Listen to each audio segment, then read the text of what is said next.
Okay, ready? We're reading Redwall, and this is book one, which and the wall. And this is chapter 3.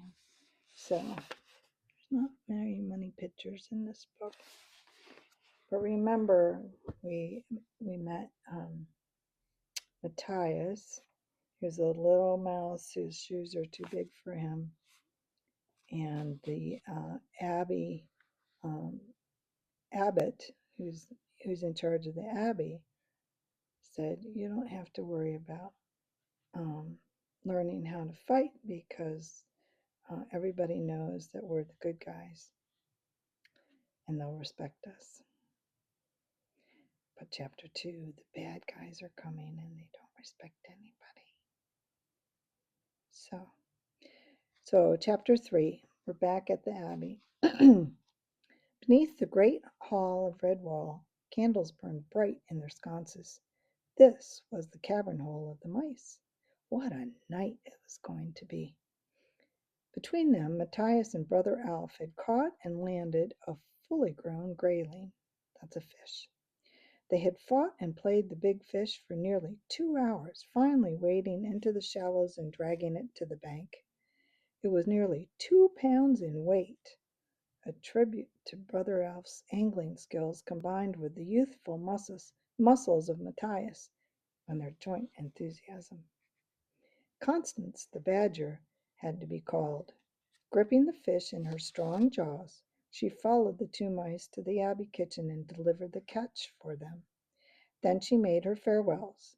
They would see her at the Jubilee feast that evening, along with lots of other Mossflower residents who had been invited to share the festivities.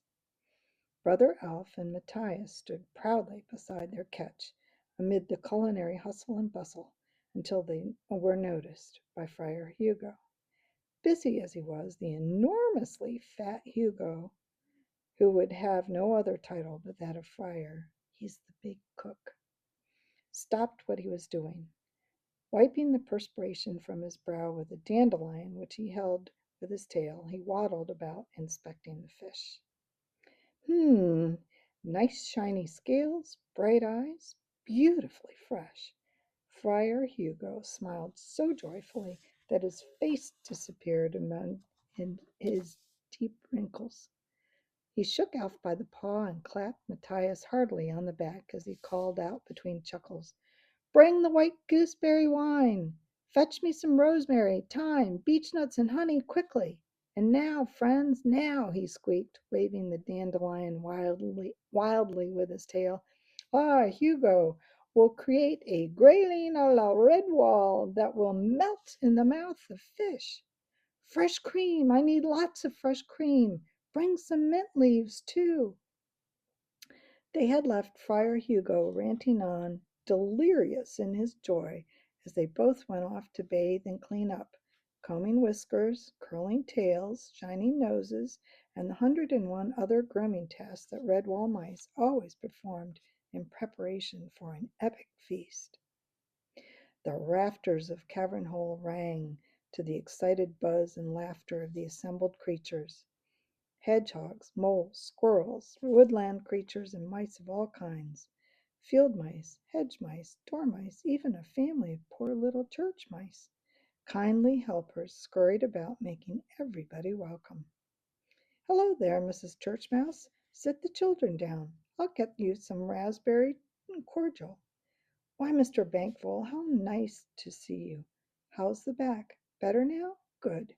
Here, try a drop of this peach and elderberry brandy." Matthias's young head was in a whirl. He could not remember being so happy in all his life. Winifred the otter nudged him. "I say, Matthias, where's this giant grayling that you and old Alf hooked by the claw? I wish I could land a beauty like that. Nearly a 2 pounder, wasn't it?" Matthias swelled with pride. Such praise, and from the champion fisher herself, an otter! Tim and Tess, the twin church mouse babies, felt Matthias's strong arm muscles and giggled aloud in admiration. He helped to serve them 2 portions of apple and mint ice cream. Such nice little twins. Was it only 3 months ago that he had helped Sister Stephanie to get them over tail rickets? My, how they had grown. Abbot Mortimer sat in his carved willow chair, beaming thanks as one by one the new arrivals laid their simple homemade gifts at his feet. An acorn cup from a squirrel, fishbone combs from the otter, mossy bark sandals made by the moles, and many more fine presents, too numerous to mention. The abbot shook his head in amazement. Even more guests were arriving. He beckoned Friar Hugo to his side. A whispered conference was held. Matthias could only hear snatches of the conversation. Don't worry, Father Abbot. There will be enough for all. How are the cellar stocks, Hugo? Enough to flood the Abbey pond, Father. And nuts? We must not run short of nuts. You name them, we've got 'em. Even candied chestnuts and acorn crunch. We could feed the district for a year. Dairy produce? Oh, that. I've got cheddar cheese that 4 badgers couldn't roll, plus 10 other varieties. Good, good. Thank you, Hugo. Oh, and we must thank Alf and young Matthias for that magnificent fish. What fine anglers they are. There's enough to keep the entire abbey going for a week. Excellent mice. Well done. Matthias blushed to his tail's end. The otters! The otters! A loud, jolly cry went up as 3 otters in clown costumes came bounding in. Such acrobatics! They tumbled and bounced and gyrated, cavorting comically across the laden tabletops without upsetting as much as a single sultana. So a sultana is a yellow raisin, a golden raisin. And so they're doing all their tricks right across the top of the dinner table. They ended up hanging from the rafters by a strand of ivy to wild applause. Ambrose Spike, the hedgehog, did his party piece. He amazed everyone with his feats of legerdemain. Eggs were taken from a squirrel's ear. A young mouse's tail stood up and danced like a snake.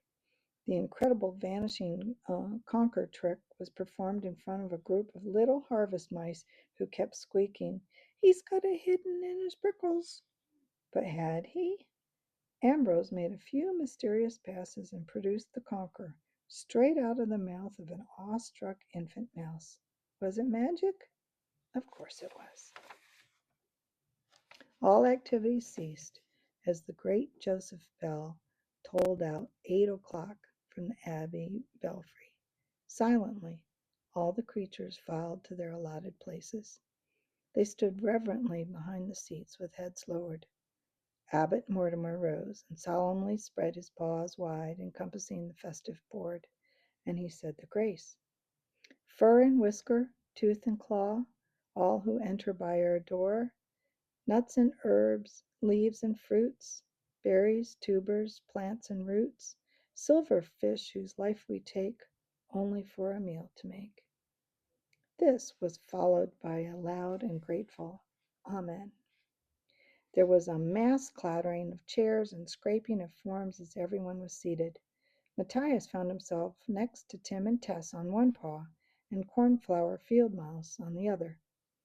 Cornflower was a quiet young mouse, but undoubtedly very pretty. She had the longest eyelashes Matthias had ever seen, the brightest eyes, the softest fur, the whitest teeth. Matthias fumbled with a piece of celery. He turned to see if the twins were coping adequately.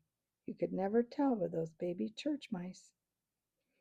Brother Alf remarked that Friar Hugo had excelled himself, as course after course was brought to the table.